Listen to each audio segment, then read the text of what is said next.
Bonjour et bienvenue chez Testachat, l'association de consommateurs qui vous aide à faire les meilleurs choix. Je suis Muriel et voici Nejma Louas, qui est notre experte bancaire. Aujourd'hui, comme on a Nejma sous la main, on va parler sous et services bancaires en particulier.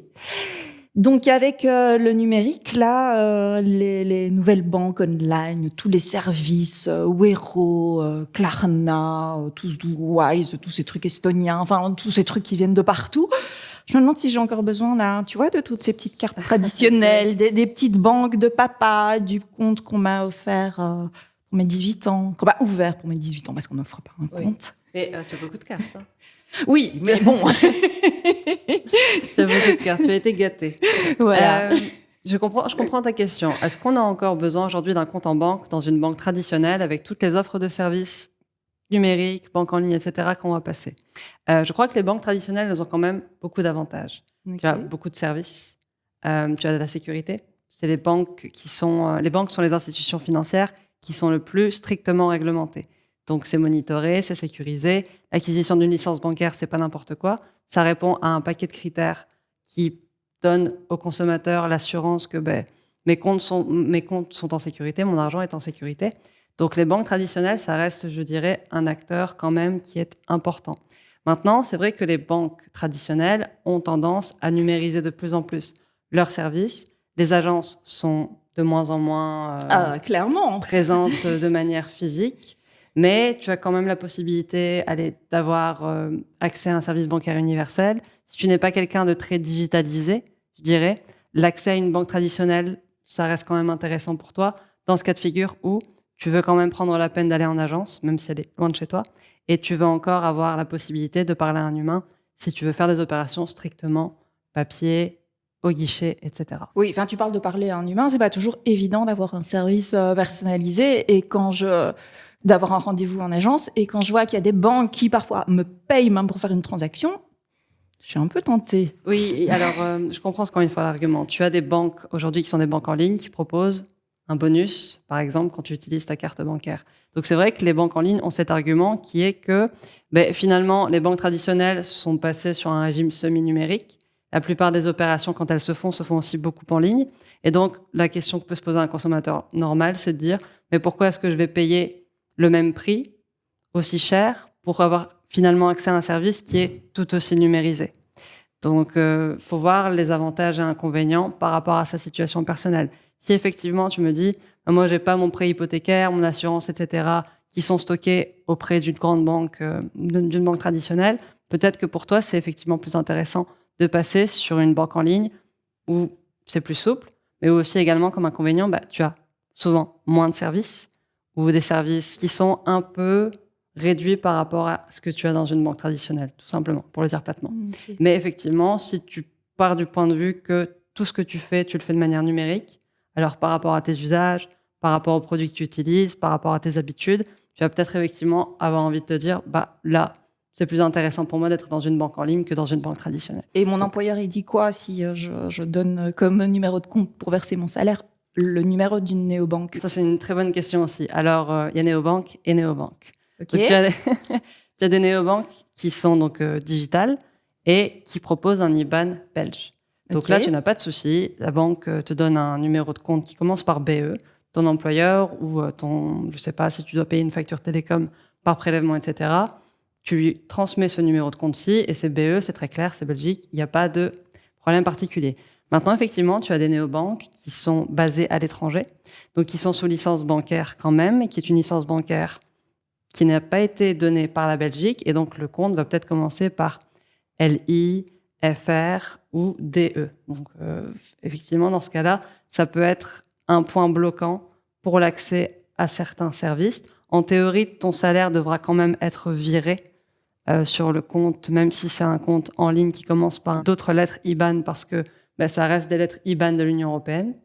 Mais ce sont des comptes que tu vas devoir déclarer à l'administration fiscale. Donc, c'est de la paperasse en plus. Et par rapport à la législation, parfois, ce sont aussi des règles différentes qui s'appliquent. Donc, encore une fois, il faut peser le pour et le contre de l'utilisation que tu en fais. C'est safe tout ça. Enfin, je suis en sécurité, mes sous sont en sécurité Alors, tes sous sont en sécurité. Une banque traditionnelle et une banque en ligne, la différence entre ces deux-là, donc entre la banque et la néobanque, c'est tout simplement que la néobanque, elle est juste 100% digitale. Okay. Elle a une licence bancaire. Donc, du point de vue de la sécurité, elle apporte le même niveau de sécurité qu'une banque traditionnelle. La différence, elle se situe vraiment par rapport à l'offre de service, à la flexibilité, à l'accessibilité, mais sur le fond, tes sous sont en sécurité. La garantie des comptes de dépôt, par exemple, pour les comptes épargne, s'applique. En cas de faillite de la banque, tu as 100 000 € garantis par compte et par personne. Donc, tout ça, ça ne change pas. Mais effectivement, tu n'as pas, par exemple, d'accès au service bancaire universel parce que, par définition, il n'y a pas de guichet, par exemple. Et il faut vraiment être très à l'aise avec le numérique, très à l'aise avec le distanciel et garder en tête qu'il y a peut-être un produit d'assurance dont tu as besoin, que tu aimes beaucoup, ou un produit bancaire dont tu as besoin ou que tu aimes beaucoup, une offre de prêt, qui ne seront pas disponibles parce que les néobanques ont en général une offre un peu plus réduite que les banques traditionnelles. Ok, donc c'est vraiment au cas par cas. C'est du cas par cas. Et je me demandais tout ce qui est Klarna, Wero, Payconiq, tout ça, c'est pas des néobanques, c'est des fintech, ça fait peur, ça. C'est une bonne question, oui. C'est vrai que le mot fintech, il est impressionnant, comme ça. Quand on dit c'est une fintech, ça fait très sérieux, très new age, futuriste.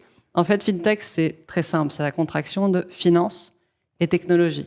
Une fintech, c'est basiquement une entreprise qui propose un service financier en s'appuyant sur la technologie et la data. Les entreprises que tu viens de citer, Wero, Klarna, etc., Klarna, c'est un cas un peu à part, mais Wero, par exemple, typiquement, ou Payconiq, ou qu'est-ce qu'on a d'autre comme application très populaire ? POM, P-O-M, qui est une fintech qui permet de payer tes factures. Ce sont des fintechs. Donc c'est pas mal en complément d'une banque classique ou de néobanque si on franchit le pas. Donc je vais pas tout de suite jeter ça. Tu vas pas tout de suite jeter tes cartes, non, pas tout de suite. Mais en fait, une fintech, même si certaines fintechs, c'est là qu'il y a un piège en fait, même si certaines fintechs proposent des services financiers, ce ne sont pas des banques. Donc le niveau de sécurité n'a absolument rien à voir entre une banque néobanque et une fintech. Une fintech, c'est vraiment une entreprise qui vient répondre à un besoin financier, mais de manière tout à fait ponctuelle. Tu vois, tu as besoin de faire un virement instantané, tu utilises Wero. Tu as besoin de créer une cagnotte entre amis pour cotiser pour le cadeau de mariage de quelqu'un, tu utilises Payconiq. Mais c'est pas des applications sur lesquelles tu vas ouvrir un compte bancaire, sur lequel tu vas commencer à faire tes transactions du quotidien. Tu vas ouvrir un compte bancaire et gérer tes affaires depuis l'étranger. C'est très important de faire la distinction parce qu'il y a des fintechs qui mettent leur côté financier en avant pour s'acheter un peu de crédit, comme ça auprès du consommateur. Dire, mais regardez, on est sérieux, on propose des services financiers. Oui, mais c'est pas parce qu'une entreprise propose des services financiers qu'en termes de sécurité, c'est les mêmes garanties. Et même, je dirais au contraire, parce qu'une fintech utilise très souvent les données personnelles de ses utilisateurs. Tu sais ce qu'on dit.